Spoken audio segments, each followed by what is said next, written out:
कई बार अभी इन दिनों में मुझे एल्डरली लोगों का फ़ोन आता है कि अपनी उम्र भूल गई हो। अरे पता नहीं मैंने क्या कहा जो उनको प्रॉम्प्ट हुआ कि मैं अपनी उम्र भूल गई। नहीं, मैं तो अपनी उम्र कभी भूल ही नहीं सकती। बिकॉज़ जब मैं 20 की थी, 30 की थी, 40 की थी और लोग कहते थे कि लड़कियां अपनी उम्र छुपाती हैं, मैं तो कुतुब मीनार पे चढ़ के बोल सकती थी कि मैं इतने की हूँ।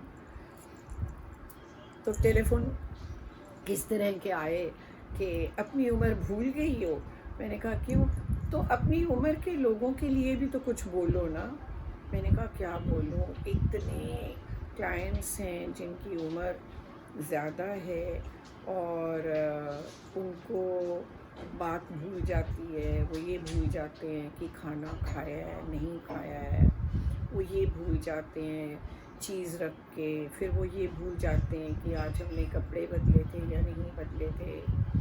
कई बार वो सडनली इतना चुप हो जाएंगे। कई बार देखिए 5-6 तो होंगे ऐसे जो बोलते बोलते एकदम आवाज़ बहुत लो होगी और बुड़बुड़ाने से लगेंगे। उनके लिए कुछ कहो। मैंने कहा हाँ मैं कह सकती हूँ, लेकिन अगर आप फ़ोन करके इतने सचेत हो, इतने सतर्क हो कि मुझे कह रहे हो कि मैं बोलूँ, तो फिर मुझे लगता है कि आपको तो मेरी ज़रूरत नहीं है इस समय, राइट? पर फिर भी ज़रूरत किसको नहीं है एक दूसरे की, सभी को है। और इस उम्र में ख़ास तौर पे मेरे पास एक सेट ऑफ पीपल मैं कहूँ या ग्रैंड पेरेंट्स कहूँ या ग्रेट ग्रैंड पेरेंट्स कहूँ, ऐसे हैं जिन्होंने अपने बच्चे तो अब्रॉड भेज दिए कि उनका फ्यूचर अच्छा हो जाएगा, वो ज़्यादा कमा लेंगे, अच्छे घरों में रहेंगे और उनको ऐसी आदत पड़ी कि अब वो इंडिया वापस आना ही नहीं चाहते। कहीं भी किसी भी फॉरेन कंट्री में किसी एक का नाम लेने का कोई फ़ायदा नहीं है। तो क्या होता है, अब दुख सुख तो है शरीर के साथ और ढलती उम्र है। कौन लेके जाएगा हॉस्पिटल, कौन मैनेज करेगा, कौन डॉक्टरों से बात करेगा, कौन लाइन में लगेगा, कौन बिल पे करेगा। अब यहाँ मुझे मत कहना आजकल सब कुछ ऑनलाइन है, उसके लिए भी एक स्किल चाहिए होता है करने के लिए। कुल मिला के मैं ये कह रही हूँ कि लोनलीनेस, अकेलापन बहुत है। अब वो अलग बात है, जैसे मेरे प्रोफेसर हैं, प्रोफेसर सागर शर्मा, वो मुझे भेजते हैं कि अकेलेपन में और एकांत में बहुत अंतर है।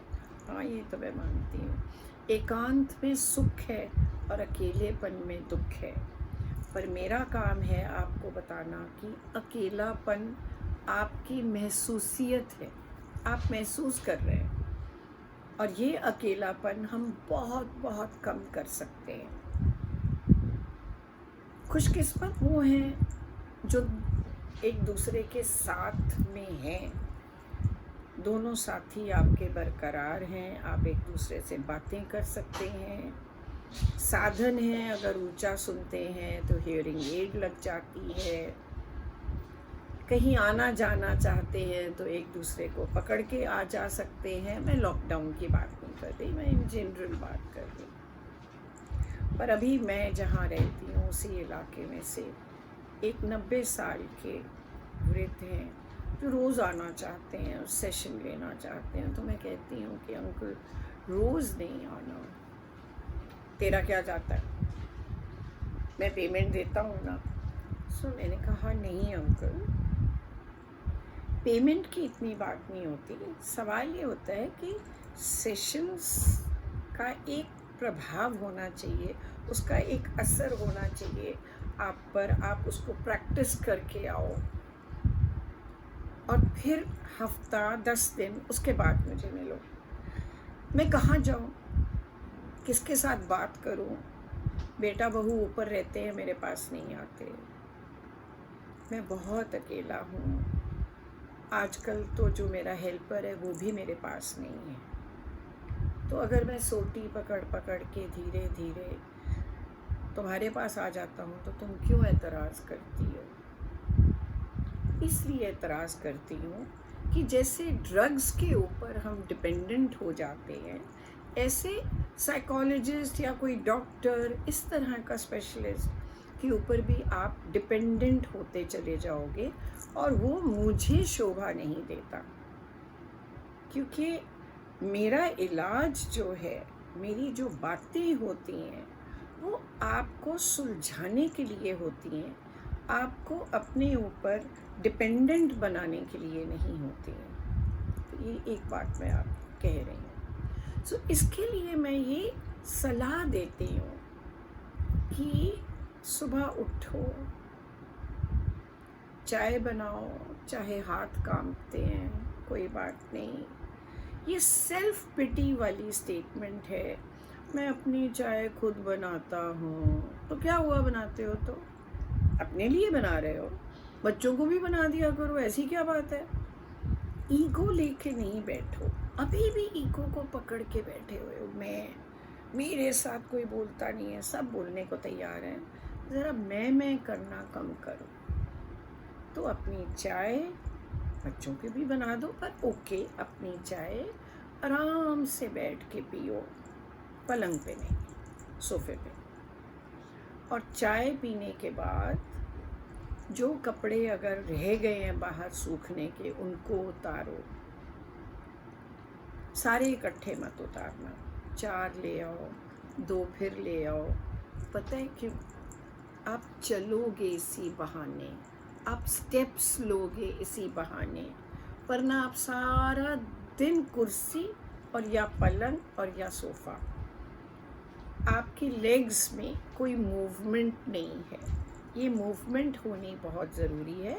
लॉकडाउन का टाइम है ना, मैं इसलिए कह रही हूँ, कमरे कमरे घूमा करो। ये बहुत इम्पोर्टेंट है बात आपके लिए।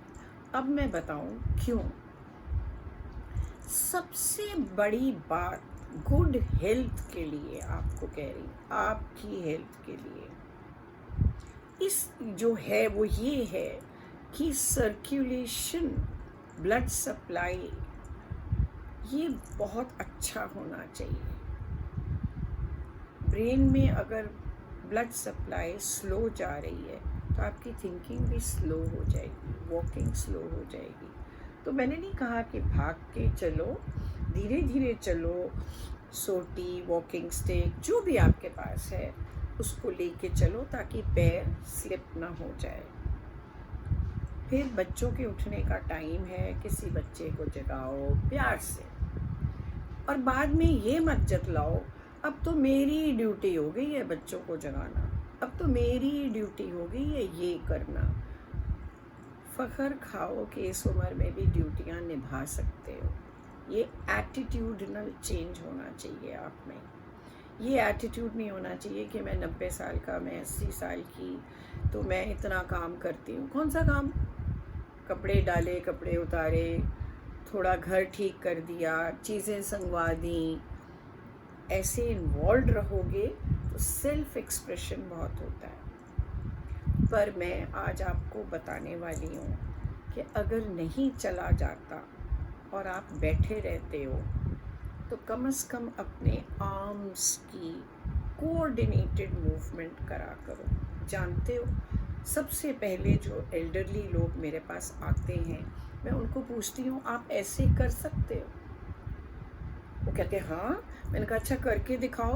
तो करते करते करते वो यहाँ पहुँच गए और ऐसे कर रहे हैं। मैंने तो नहीं कहा ऐसे करने के लिए, इसका मतलब है ब्रेन से कोऑर्डिनेटेड मूवमेंट्स कम हो रही हैं। तो रोज़ इसका प्रयास करो, रोज़ इसकी प्रैक्टिस करो और गिनो। गिनना क्यों है? ऊंची 1 2 3, इससे आपके अटेंशनल प्रोसेसेस साथ में बरकरार रहेंगे। फिर मैं कहती हूँ, अगर आपको टेंडेंसी हो रही है कि हाथ कांप रहे हैं, स्टेबल नहीं हैं, पर अभी पूरे कांपने नहीं शुरू हुए, रुकवा सकते हो। कैसे?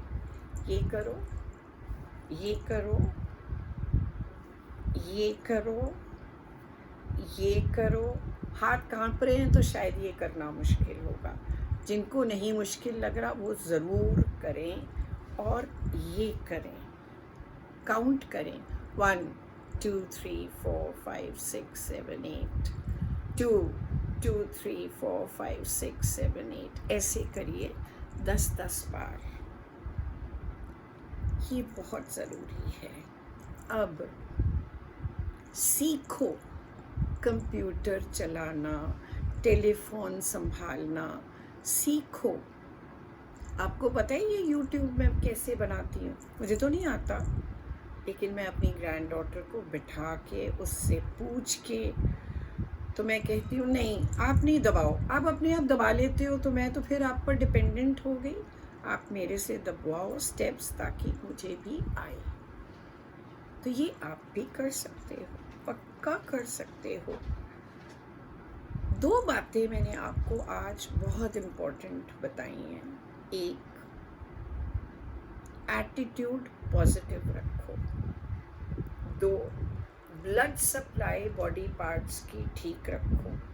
अगर अभी चल फिर नहीं सकते तो ये वाली एक्सरसाइज करो 60 तक, फिर उल्टा 60 तक, फिर हैंड स्ट्रेंथनिंग करो। ये सब कोऑर्डिनेटेड मूवमेंट्स हैं। आजकल तो खैर लॉकडाउन है, आप बाज़ार नहीं जा सकते, लेकिन जब खुले तो आजकल वो स्माइल वाले बॉल्स होते हैं वो भी लेके रखो, उनको दबाओ।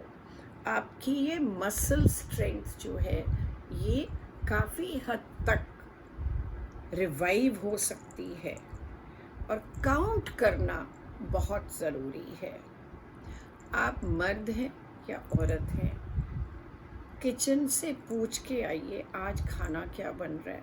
अगर कुछ काटना है तो सब्ज़ी काटनी बहुत ज़रूरी है आपके लिए। इतना आप करो, फिर मैं आपसे बाद में बात करूँगी। अब मैं बात करती हूँ उन लोगों के लिए जो ऑलरेडी बीमार हैं, जो ऑलरेडी ऑक्सीजन पे हैं पर घर पे हैं। आप हिम्मत करो, हाफ द टाइम तो हम इसलिए नहीं उठ सकते, अगेन एटीट्यूड। फिर मैं उन लोगों से बात करूँगी जो आपकी देख रेख करते हैं। क्या बात करूँगी? एक ही सेंटेंस बोलूँगी, ये मत भूलना आपने भी किसी दिन 70, 80, 90, 100 साल की होना है और आपको भी प्रॉब्लम्स आनी हैं। आज आप अपने बड़ों को बर्डन मान रहे हो, ये मत सोचना कि आप बर्डन नहीं बनोगे। इसलिए मिलजुल के रहो। अगर मुश्किल है तो हर चीज़ आसान तो नहीं होती। जब छोटे थे तो आपके डायपर्स बदलने मुश्किल होते थे, आज आप बड़े हो तो बड़ों के, वृद्धों के डायपर्स चेंज करने में आपको मुश्किल लग रही है। बात तो दोनों तरफ थी। संभालो, सबको संभालो। Okay, take care, bye.